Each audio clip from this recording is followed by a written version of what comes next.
ಹಾಗಾದರೆ ಆಗಬೇಕಾಗಿರೋದು ಏನು? ನಿಜಕ್ಕೂ ಕೂಡ ಭಾಳ ಭಾಷಣ ಹೊಡೆಯೋದು ಸುಲಭ. ಎಲ್ಲಿದ್ದಾರೆ ಈ ಜಾತಿ ಪದ್ಧತಿ? ಎಲ್ಲಿದ್ದಾರೆ ಅಸ್ಪೃಶ್ಯತೆ? ಎಲ್ಲರೂ ಒಗ್ಗಟ್ಟಾಗಿದ್ದೀವಿ, ನಾವೆಲ್ಲರೂ ಒಂದೇ ಆಗಿದ್ದೀವಿ ಅಂತ ಭಾಷಣ ಹೊಡೆಯುವವರ, ಅದರಲ್ಲೂ ಕೂಡ ಮುಖ್ಯಮಂತ್ರಿಗಳು ಉಪಮುಖ್ಯಮಂತ್ರಿಗಳು ಸೇರಿದಂತೆ ಸಚಿವರಾದಿಯಾಗಿ ನಮ್ಮ ಜನಪ್ರತಿನಿಧಿಗಳ ಕ್ಷೇತ್ರದಲ್ಲಿ ಇನ್ನೂ ಜೀವಂತವಾಗಿಲ್ವೋ? ಒಂದು ರಿಯಾಲಿಟಿ ಚೆಕ್ ಮಾಡೋಣವಾ? ಹಾಗಾದರೆ ಎಲ್ಲರೂ ರಾಜೀನಾಮೆ ಕೊಡ್ತಾರೆ? ಇಂಥ ಅನಿಷ್ಟ ಪದ್ಧತಿಯನ್ನು ಸರಗಲ್ಲಿಟ್ಕೊಂಡು ವಿಧಾನಸೌಧದಲ್ಲಿ ಕೂತು ನೀವು ಹೆಂಗ್ರಿ ಕಾನೂನುಗಳನ್ನು ಮಾಡ್ತೀರಾ? ಈ ಬಗ್ಗೆ ಮಾತಾಡೋದಕ್ಕೆ ಅತಿಥಿಗಳು ನಮ್ಮೊಂದಿಗಿದ್ದಾರೆ, ಬನ್ನಿ ಅವ್ರನ್ನ ವೆಲ್ಕಮ್ ಮಾಡೋಣ.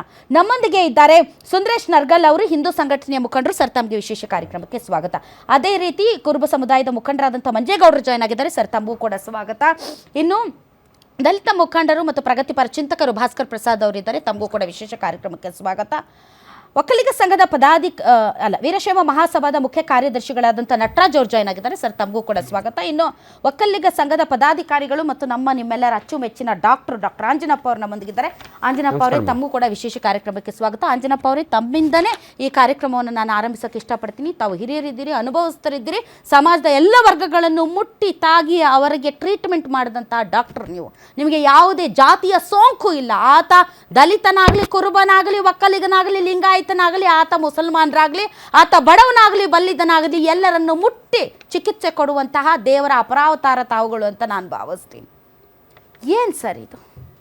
ನಾವು ಭಾಳ ಭಾಷಣ ಹೊಡಿತೀವಲ್ಲ ಸರ್, ಇಂಥ ಪದ್ಧತಿ ಇನ್ನು ಸರ್, ಅವನ್ಯಾವನು ಪಾಪಿ ಪಾಕಿಸ್ತಾನದಿಂದ ಬಂದು ಧರ್ಮ ಕೇಳಿ ನಮ್ಮ ಜನರನ್ನು ಕೊಂದಾಗ ನಾವು ಎಷ್ಟು ಸಿಟ್ಟಿಗೆದ್ವಿ ಸರ್, ಎಲ್ಲರೂ ಒಂದಾದ್ವಿ ಸರ್. ಇವತ್ತು ಜಾತಿ ಕೇಳಿ ಸಾಯಿಸ್ತಾ ಇದ್ದಾರಲ್ಲ ಸರ್, ನಾವು ಯಾಕೆ ಮಾತಾಡಲ್ಲ ಸರ್? ಇದೊಂದು ಅಕ್ಷಮ್ಯ ಅಪರಾಧ, ಅನ್ಪಾರ್ಡನಬಲ್ ಇದು ಅಂತೀವಲ್ಲ, ಕ್ರೈಮ್ ಇದು.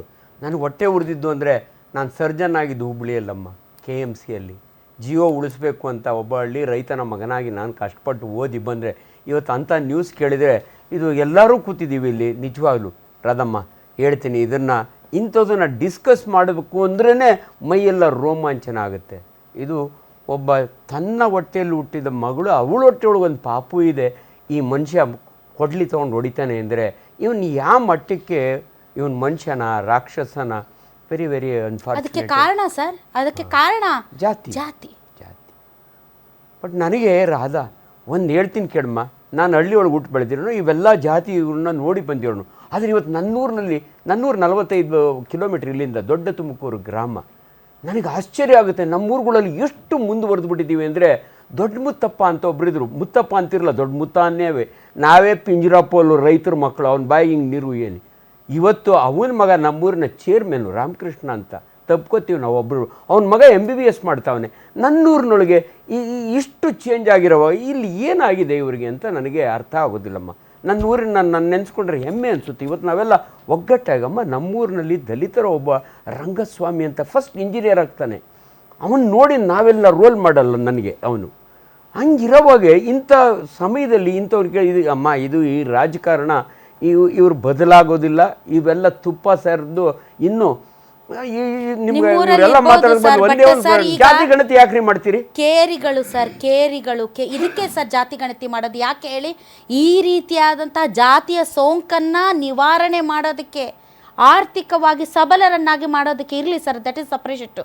ಆದರೆ ಸರ್, ನಿಮ್ಮೂರಲ್ಲಿ ನೀವು ಚೆನ್ನಾಗಿದ್ದೀರಿ, ಆದರೆ ಸರ್ ಈಗಲೂ ಕೂಡ ಕೇರಿಗಳು ಸರ್, ಇದು ಲಿಂಗಾಯತರ ಕೇರಿ, ಇದು SCಗಳ ಕೇರಿ, ಅದರಲ್ಲೂ SCಗಳಲ್ಲಿ ಅದರಲ್ಲೂ ಕೂಡ ನಿಮಗೆ, ಅದರಲ್ಲೂ ಮಾದಿಗರು ಒಂದು ಕಡೆ, ಹೊಲೆಯಾರು ಒಂದು ಕಡೆ, ಅದರಲ್ಲೂ ಒಂದು ಕಡೆ, ಅವ್ರ ಕೇರಿಗೆ ಇವ್ರು ಹೋಗಂಗಿಲ್ಲ, ಅವ್ರಿಗೆ ಇವ್ರು ಹೆಣ್ಣು ಕೊಡಂಗಿಲ್ಲ, ಇವ್ರು ಅವ್ರಿಗೆ ಹೆಣ್ಣು ಕೊಡಂಗಿಲ್ಲ ಸರ್. ಜೀವಂತ ಇದೆ ಸರ್. ನೀವು ಭಾಳ ದೂರ ಹೋಗ್ಬೇಕಾಗಿಲ್ಲ. ನೀವು ಬೆಂಗಳೂರಿನ ಸುತ್ತಮುತ್ತಲೇ ಸರ್, ಈಗ ಇಲ್ಲೇ ಹಾರೋಹಳ್ಳಿಗೆ ಹೋಗ್ರಿ ಸರ್, ಹೋಗ್ರಿ ನೀವು ಇಲ್ಲೇ ಕನಕಪುರಕ್ಕೆ ಹೋಗೋಣ ಬಾ, ಉಪಮುಖ್ಯಮಂತ್ರಿಗಳ ಕ್ಷೇತ್ರಕ್ಕೆ ಹೋಗೋಣ ಬಾ ಸರ್, ಹೋಗ್ಲಿ ಮುಖ್ಯಮಂತ್ರಿಗಳ ಕ್ಷೇತ್ರಕ್ಕೆ ಹೋಗೋಣ ಬಾ ಸರ್. ಇದೆಯಾ ಸರ್? ಬರ್ತಾರ ಸರ್? ಮನೆ ಒಳಗೆ ಬಿಟ್ಕೊಳ್ಳಲ್ಲ ಸರ್, ಮನೆ ಒಳಗೆ ಬರಕ್ಕೆ ಹೆದರ್ತಾರೆ. ಇದೆಯಲ್ವಾ ಸರ್? ಜೀವಂತವಾಗಿ ಇದೆಯಾ ಇಲ್ವಾ ಸರ್? ಇದೆ ಅಲ್ವಾ ಸರ್? ಹಾಗಾದ್ರೆ ನಾವು ಏನು ಮಾಡ್ತಿದ್ದೀವಿ ಸರ್? ನಾವೆಲ್ಲ ಏನು ಮಾಡ್ತಿದ್ದೀವಿ ಸರ್? ನಾವು ಹಿಂದೂ ರಾಷ್ಟ್ರ ಅಂತೀವಿ, ಮುಸಲ್ಮಾನ ಅಂತೀವಿ, ಪಾಕಿಸ್ತಾನ ಅಂತೀವಿ, ಎಲ್ಲ ಅಂತೀವಿ, ಆದರೆ ನಮ್ಮೊಳಗಿರೋದ್ರ ಬಗ್ಗೆ ಯಾರು ಮಾತಾಡ್ತಾರೆ ಸರ್? ಯಾರು ಸರ್ ಮುನ್ನುಡಿ ಬರಬೇಕು? ಇದು ಸಮಾಜದ ಇದೊಂದು ದುರಂತ ಅಲ್ವಾ ಸರ್? 100%. ಈಗ ನಾಗರಿಕರಾಗಿ ನಾವು ಇದನ್ನು ಡಿಬೇಟ್ ಮಾಡೋದೇ ಒಂಥರ ನಿಜವಾಗ್ಲೂ ಯಾರಾದ್ರೂ ಇನಿಷಿಯೇಟ್ ತಗೊಳ್ಬೇಕಲ್ಲ ಸರ್. ನಮ್ಗಾದ್ರೂ ಒಂದು ಸಾಮಾಜಿಕ ಇಂಥ ಘಟನೆಗಳು ನಡೆದಾಗ ರಾಧಾ ಹಿರೇಗೌಡರು ದೊಡ್ಡ ಆ್ಯಂಕರ್ ಕುಂತು ಟೇಬಲ್ ಕುಟೇ ಹಿಂಗೆ ನಡಿಬಾರ್ದು ತಪ್ಪು ತುಂಬ ದಪ್ಪ ಇದ್ದೀರಾ, ಅದರಲ್ಲೂ ಯಾವುದೇ ಸೈಡ್ ಎಫೆಕ್ಟ್ ಇಂದ ಸಣ್ಣ ಆಗ್ಬೇಕಾ? ಎಷ್ಟೋ ಜನ ಹೇಳ್ತಾ ಇದ್ರಿ ಸರ್ ನಾನು ಜಿಮ್ಗೆ ಹೋಗ್ತಾ ಇದ್ದೀನಿ ಆದ್ರೂ ಸಣ್ಣ ಆಗ್ತಾ ಇಲ್ಲ ಸರ್, ವರ್ಕೌಟ್ ಮಾಡ್ತಾ ಇದ್ದೀನಿ ಆದ್ರೂ ಸಣ್ಣ ಆಗ್ತಾ ಇಲ್ಲ ಅಂತ ಹೇಳ್ತಾ ಇದ್ರಲ್ಲ. 100% ಯಾವ ಜಿಮ್ಗೂ ಹೋಗ್ದಂಗೆ ವರ್ಕೌಟು ಮಾಡ್ದಂಗೆ ನೀವು ಸಣ್ಣ ಆಗ್ಬೋದು.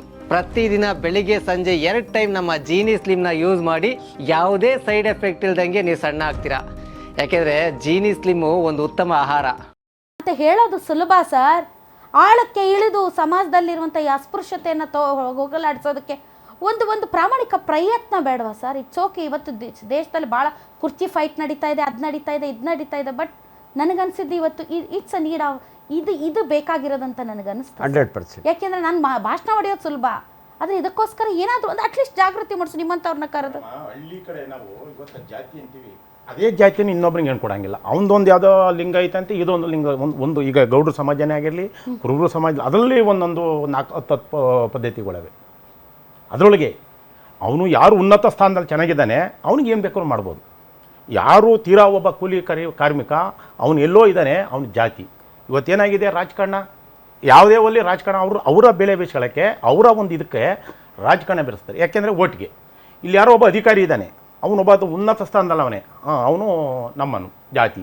ಇದು ಒಂದು ಏನು ಇದೆ ಗೊತ್ತಾ, ಜಾತಿ ನಾವು ಆ ಜಾತಿ ಈ ಜಾತಿ ಅಂತ ನಾವು ಮೆರಿತಾ ಇದ್ದೀವಿ ಇಲ್ಲಿ. ಇದು ನೋಡಿ, ಯಾರೋ ಒಬ್ಬ ಹೆಣ್ಣು ಮಗುನ ಅವನ ತಂದೆ ಹುಟ್ಟಿಸ್ ತಂದೆ ಕೊಂದಾನಂತೆ ಅಂದರೆ ಇದು ಯಾವ ಇದರಲ್ಲಿದೆ? ಇವತ್ತೇನು ನಾವು ಹೆಂಗೆ ಓಡಾಡೋಕ್ಕೆ ಇವತ್ತೆಲ್ಲೋ ಇಷ್ಟೋ ಪರವಾಗಿಲ್ಲ. ಈಗ ನಾವು 40 ವರ್ಷ 30 ವರ್ಷದಿಂದ ಓಡಾಡೋಕ್ಕಾಯ್ತಿರಲ್ಲ. ಒಂದು ಹಿಂದುಳಿದವ್ರಿಗವರು ಸಿಲ್ವರ್ ಲೋಟದಲ್ಲಿ ಕಾಫಿ ಕುಡಿಬೇಕು, ಅಲ್ಲಿ ನೀರು ಹಿಡ್ಕೊಂಡು ಹೆಣ್ಮಕ್ಳು ಸೆರಗಿಡ್ಕೊಂಡು ಹೋಗಿ ನೀರು ಕುಡಿಯೋರು. ಇವತ್ತೇನೋ ಅಟ್ಲೀಸ್ಟ್ ಒಬ್ಬ ಸರ್ಕಲ್ದಲ್ಲಿ ಯಾರೋ ಒಬ್ಬ ಚೆನ್ನಾಗವನೆ ಅಂತ ಅಂದರೆ ಈಗ ಇನ್ನು ಸರ್ಕಾರನೇ ಅಲ್ಲಿ ಹಿಂದ್ಲು ಮನೆ ನೋಡ್ತಾವ್ರೀಗ ಹೆಚ್ಚು ಕಡಿಮೆ ಅವನು ಬರ್ತಾವನೆ ಮುಂದೆ. ಈ ಸ್ಥಾನಕ್ಕೆ ಏನಾರ ಕರ್ನಾಟಕನೇ ಆಗಲಿ ಇಂಡಿಯನೇ ಆಗಿರಲಿ ಓದಿ ಯಾರು ಮುಂದೆ ಬಂದಾನೆ ಅವನು ಯಾವುದು ಜಾತಿಲಿ ಮುಂದೆ ಇದ್ದಾನೆ ಅಂತ ಅಂದರೆ ಅವನಿಗೆ ಉನ್ನತ ಸ್ಥಾನ. ಅವನು ಓದಿ ಬೆಳೆದು ಚೆನ್ನಾಗಿ ಮಾಡಿದ್ರೂ ಅವನು ಯಾವುದೋ ಒಂದು ಹಿಂದಕ್ಕೆ ಹಾಕ್ತಾರೆ. ಆ ಪರಿಸ್ಥಿತಿ ಇದೆ ಜಾತಿಲಿ. ಅವನ ಹಣೆ ಬರ ಚೆನ್ನಾಗಿದ್ದು ಅವನ ಅದೃಷ್ಟ ಚೆನ್ನಾಗಿದ್ದರೆ ಮುಂದೆ ಬರ್ತಾನೆ.